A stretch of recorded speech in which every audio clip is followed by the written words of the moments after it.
3, 2, 1. Salam saudara, puji nama Tuhan, kembali kita berjumpa dalam tayangan edukasi Kristen, beriman dengan logika yang sehat. Saudaraku, dalam tayangan sebelumnya dibahas mengenai status yatim piatu secara tekstual di dalam Injil Yohanes pasal 14 ayat 18, di mana firman Tuhan mengatakan, "Aku tidak akan meninggalkan kamu sebagai yatim piatu. Aku datang kembali kepadamu." Yesus berjanji bahwa Bapa akan mencurahkan roh-Nya yang Maha Kudus kepada kehidupan para murid untuk menjadi roh yang penolong dan penghibur. Dalam tayangan berikut ini akan diungkapkan mengenai istilah yatim piatu yang berdasarkan dari konteks Injil Yohanes pasal 14 ayat 18 dalam sudut pandang konteks Perjanjian Lama. Sehingga di saat Tuhan Yesus mengatakan perkataan, "Aku tidak akan meninggalkan kamu sebagai yatim piatu," keseluruhan para murid Tuhan Yesus memahami makna tidak akan menjadi yatim piatu. Mengapa demikian?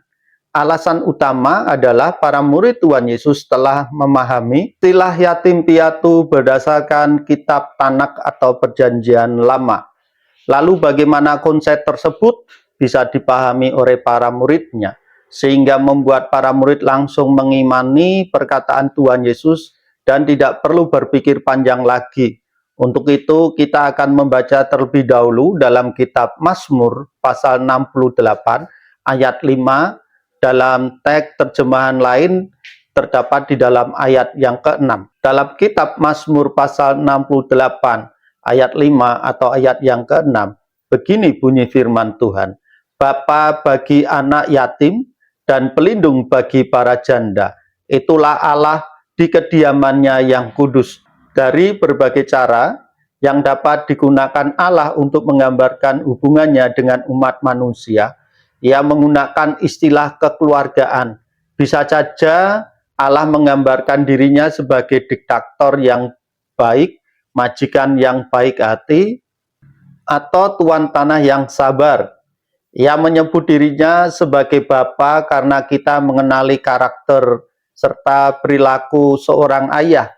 Meskipun kita tidak punya ayah biologis yang memperlakukan kita dengan baik, kita memiliki gambaran tentang bagaimana seharusnya ayah yang baik bersikap. Allah telah menanamkan gambaran itu di dalam hati kita.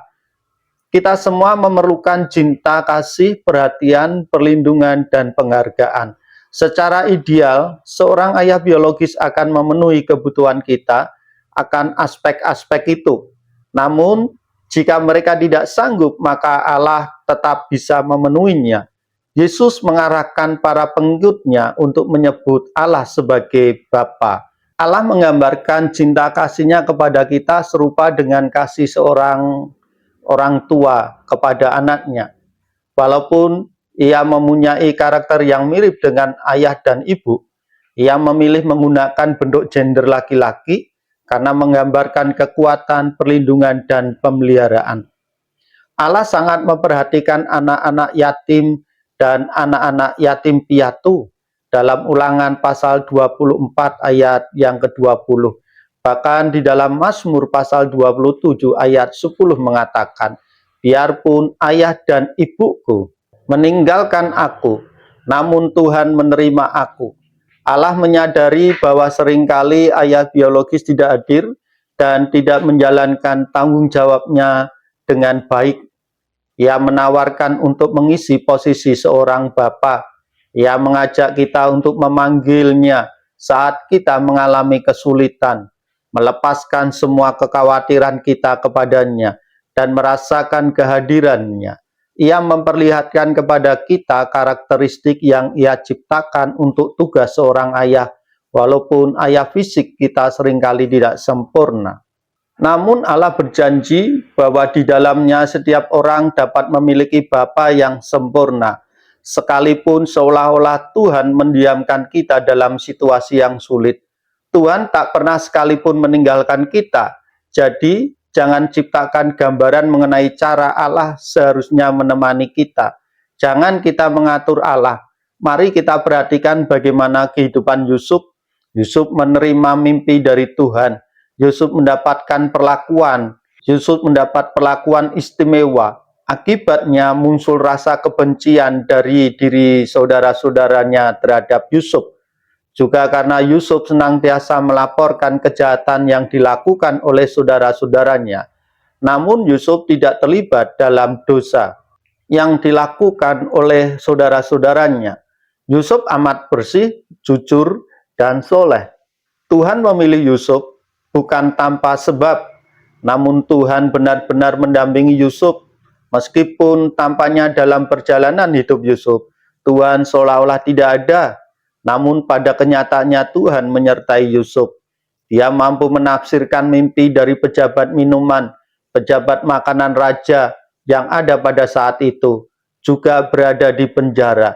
Karena Yusuf didampingi oleh Roh Tuhan, selangkah bersama Tuhan, kearifannya dan kesalehannya sangat luar biasa. Akhirnya Yusuf mampu menafsirkan mimpi Raja Firaun. Yusuf menyelamatkan semua orang Mesir. Jika Yusuf tidak berada pada saat itu, mungkin hari ini Mesir sudah menjadi gurun tanpa adanya manusia. Untuk itu saudara, ingatlah bahwa Tuhan tidak akan membuat orang percaya menjadi yatim piatu. Dia akan menjadi bapa bagi kita, dan dia akan senantiasa mendampingi kita, dan dia akan mencurahkan rohnya yang maha kudus untuk menjadi penolong dan penghibur dalam kehidupan kita. Jika seorang merasa seperti yatim piatu dalam hubungannya dengan Tuhan, artinya ia merasakan Tuhan tidak memperhatikannya, maka ia pun tidak akan menghormati Tuhan dengan layak.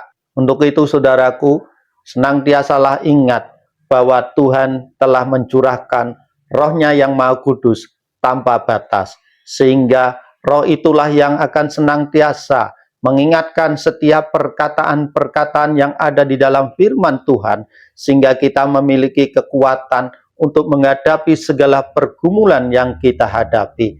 Puji nama Tuhan. Dua tayangan tentang kehidupan kondisi menjadi yatim piatu menurut konteks Injil Yohanes pasal 14 ayat 18, baik dalam perspektif Injil Yohanes maupun dalam perspektif Perjanjian Lama, telah dibagikan.